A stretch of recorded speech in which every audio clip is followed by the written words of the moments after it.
Sous le thème « Révisiter les mobilités à Kinshasa », l'organisation dénommée ActuRoute a réuni quelques principaux acteurs du domaine des infrastructures durant 3 jours, soit du 2 au 4 mars 2023, pour réfléchir sur les améliorations à apporter au secteur en vue d'atteindre une mobilité efficiente pour les usagers. Parmi les participants se trouvait l'Agence congolaise des grands travaux, ACGT en sigle. C'est son directeur général adjoint, Jean-Claude Midombouete, qui a représenté l'entreprise à ses assises. Dans son mot, le DGA a remercié les organisateurs pour l'intérêt qu'ils ont accordé à la CGT. Il a souhaité la bienvenue en RDC à Bennett de Côte d'Ivoire, avec qui la CGT aimerait partager les expériences dans le domaine de leurs activités. Au nom de l'Agence congolaise des grands travaux, que j'ai l'honneur de représenter ici, je vous salue et souhaite la bienvenue en RDC à tous qui sont venus d'ailleurs pour partager avec nous leur expérience dans les domaines des infrastructures et des mobilités à Kinshasa.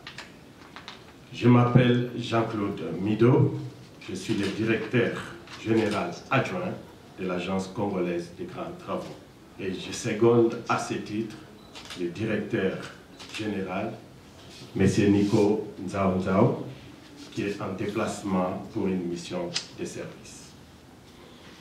Je voudrais profiter de cet instant pour adresser au comité organisateur de ce premier salon annuel des mobilités de Kinshasa, ActuRoute, premièrement, nos sincères félicitations pour cette initiative très opportune et d'actualité, à mon humble avis. Et deuxièmement, notre reconnaissance pour avoir daigné inviter l'Agence congolaise des grands travaux à ces rendez-vous qui constituent une vitrine idéale pour la promotion de nos activités qui toutes convergent vers la facilitation de la mobilité en République démocratique du Congo. À cette première édition, que j'espère ne pas être la dernière, la participation de l'Agence congolaise des grands travaux sera articulée à 3 niveaux. En premier lieu, une vidéo qui nous vous prions de bien suivre va vous présenter l'Agence congolaise des grands travaux de ses origines jusqu'à 2022 plutôt. Sa création, ses activités, ses missions, ses valeurs, sa vision, ses réalisations, ses projets en cours et à venir. Et cela vous prendra plus ou moins 7 minutes. Ensuite, certaines données seront présentées sous forme de PowerPoint qui aura le mérite de mettre à jour certaines informations.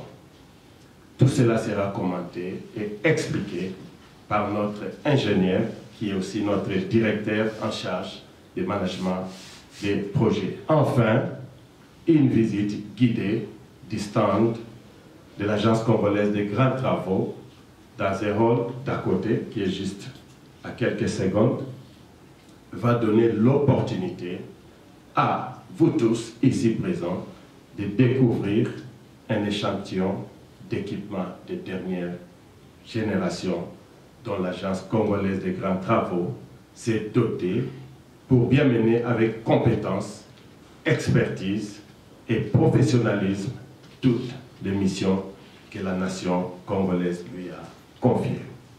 Par la suite, Jean-Claude Midombouete a convié les participants à visionner une vidéo de la CGT et à suivre un PowerPoint sur les activités de ce service public à caractère technique rattaché au ministère des Infrastructures et Travaux publics.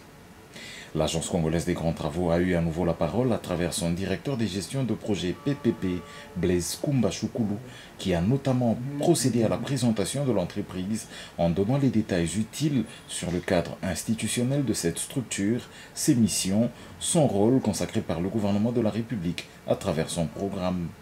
On en retient notamment que sa mission principale est le management des projets d'infrastructures structurantes dans le secteur des routes, chemins de fer, voiries, ports, aéroports, architecture, génie urbain, énergie et construction hydraulique. Avec un effectif de 239 agents, l'entreprise vise à devenir un grand bureau d'ingénierie et le référent qualité dans la mise en œuvre des grands travaux d'infrastructure pour le compte du gouvernement de la RDC. Autre participant de taille à ces assises, le Benet. Prenant la parole pour la circonstance, Madame Ovo Eugénie, sa directrice au département développement et innovation, a présenté ses structures de Côte d'Ivoire. Elle a noté que cette entreprise est née en 1978 et a aujourd'hui 45 ans d'expérience. Le Benet intervient au niveau national et international. Elle a des missions similaires à celles de l'ACGT, dont celle d'assister le gouvernement et le secteur privé en leur fournissant des données de services géonumériques à la pointe de la technologie. La représentante du Benet pense qu'à travers ces assises, sa structure et la CGT pourront matérialiser un partenariat utile à leur croissance respective au vu de leur ambition de grandeur. Une autre étape importante a été la visite des stands.